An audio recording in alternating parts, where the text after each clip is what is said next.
Why is the dew point so much better than the relative humidity? Well, the answer is because the relative humidity is a dependent variable, whereas the dew point is an independent variable.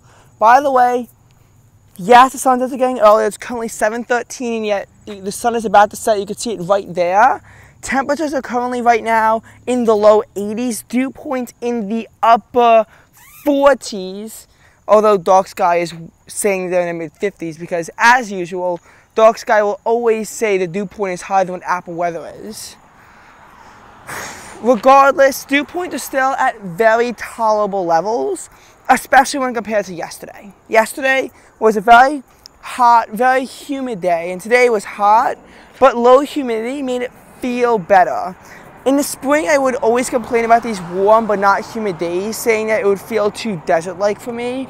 But when you really get used to the humidity, you begin to change your perspective on the matter, and you begin to enjoy low humidity days, especially when every single day of the summer is hot. When it's not humid, it feels so much better, and it's a way that you can make the most out of a very warm summer.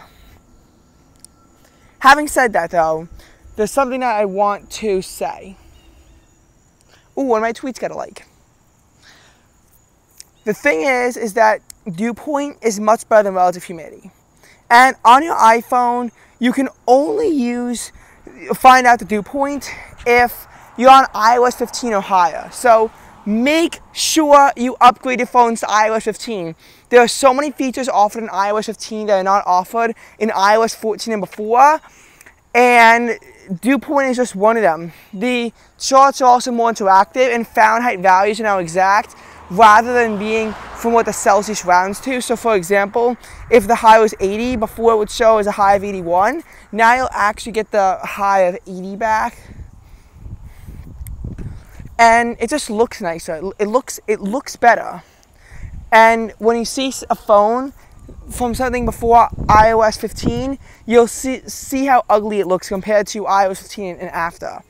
In order to have iOS 15, you need to have an iPhone 7 or newer, so make sure you go buy a new phone. They're really cheap, and they're much better than the older phones that they had long ago. This is, of course, only for an iPhone. For Apple weather, if you have something else like Google weather, I don't exactly know what to say. I didn't have an Android for 3 years.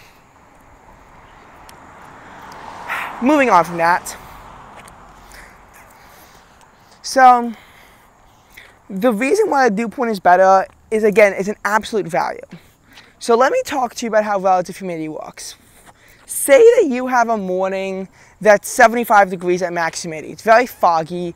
Fog in 75 degrees is bad. Oftentimes in this kind of setup, it's often rainy too. But then say that the sun beams its head out and the temperature goes up to 97 degrees. 97 degree temperature, 75 dew point, that is 50% relative humidity. 50%. If you saw 50% relative humidity, you might go, oh, this is very humid. 75 is a miserable dew point. And the fact of a 97 air temperature makes it even worse, people. I'm not sure exactly what the heat index should be under those circumstances. There's some formula to it that I didn't memorize. But it's going to be insane. Considering that a 97 degree air temperature with a 69 degree dew point is enough to make a 105 heat index, which again, the relative humidity percentage, which at that point is going to be somewhere in the 30s or 40s, is going to be indicative of, again, it's not humid. 69 isn't a miserable dew point, but it still is a muggy one. It will still feel muggy in a 69 degree dew point, no matter what, especially if the air temperature is 97, it's going to add 8 degrees in a heat index value. As a matter of fact, if the air temperature is 109 degrees, even a relative humidity reading of 18% is going to feel humid and muggy. But if the relative humidity is 100% and say the air temperature is 52, that 52 degree dew point is going to feel crisp. And if the relative humidity goes down to 50%, the air temperature rises to 72. It's going to feel like a nice autumn day. So that's the thing that you have to understand.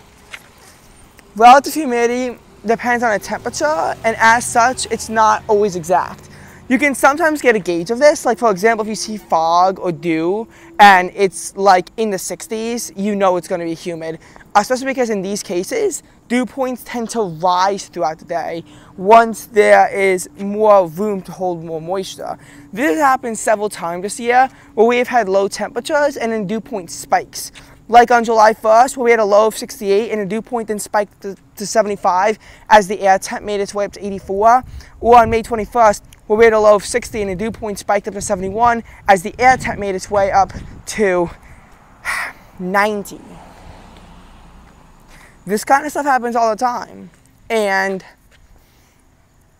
if you're using relative humidity, you won't always get the clearest picture. You'll be able to get an estimation of how miserable you're feeling, but only the dew point will show you. If you're not going to take my word for it, then look it up. What is better, dew point or relative humidity? There are some isolated cases where I would say using the dew point is better. I mean, relative humidity is better. Like for example, in the upper 50s, a dew point in the upper 50s will actually start to feel humid, whereas typically once you get into the 60s and 70s, it doesn't really feel that much more humid. But that's very rare. That only occurs in like the upper 50s and lower 60s. You might still feel somewhat like a dry heat, but you'll definitely notice that the humidity is up. New York Metro Weather, for example, has their realistic dew point chart. Dew point chart being the key words. They even have dew point stickers in a post on their Patreon outlining why it's better.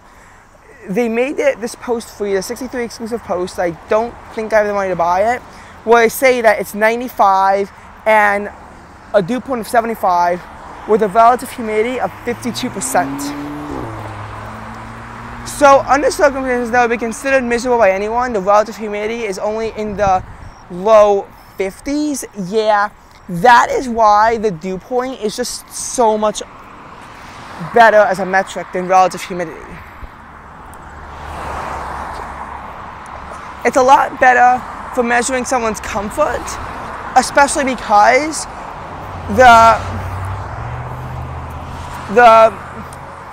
relative humidity formula is rather complex, admittedly. If it wasn't so complex, maybe it would be okay to use, but with how complex it is, you really can't use it. In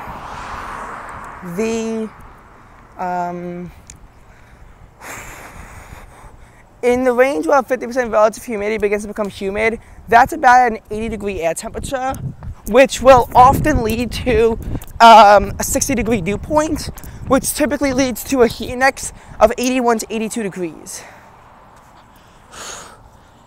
Okay, I'm gonna end this video now.